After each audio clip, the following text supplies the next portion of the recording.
Get a jump start with NetSurf Telecom's NT Softphone. Sign up today and get $1 free credit to experience our great rates and excellent quality. Visit www.netsurftelecom.com. The discoveries of several dormant accounts and the need to restore transparency to government's operations have been a major conversation starter.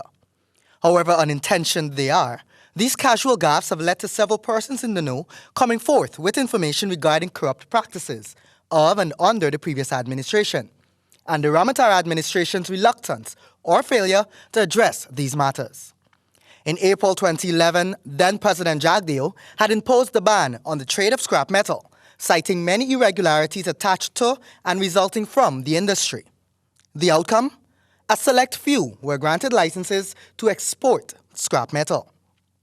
At that time also, questions were being asked to determine how a known $1 million was spent. That sum was reportedly paid to the then Commerce Ministry over a period of time to finance a monitoring unit to inspect scrap metal before their exportation. Officials attached to the ministry had indicated they were unable to provide any information regarding the funds paid to the ministry for the setting up and functioning of the unit. Nightly News' newly found scrap metal informant has information that may uncover the missing links to this chain. Donald got to do an investment. Donald got to make it bob. Next thing you know, the scrap iron money end up in a fund controlled by he buy, Irfan, he paid buy. The little powerhouse of the PPP party, Irfan.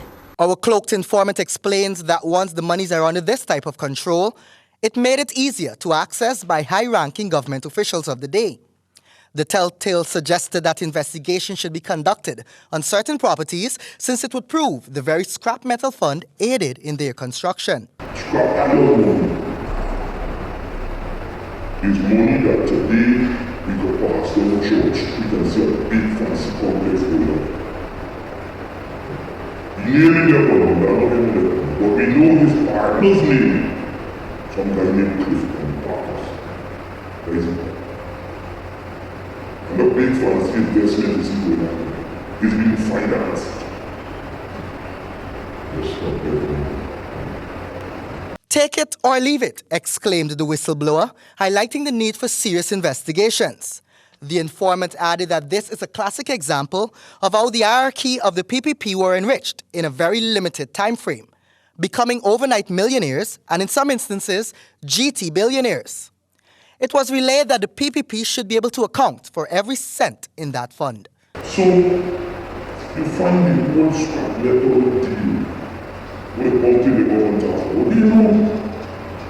Do you know that that money was placed here, not in consolidated fund?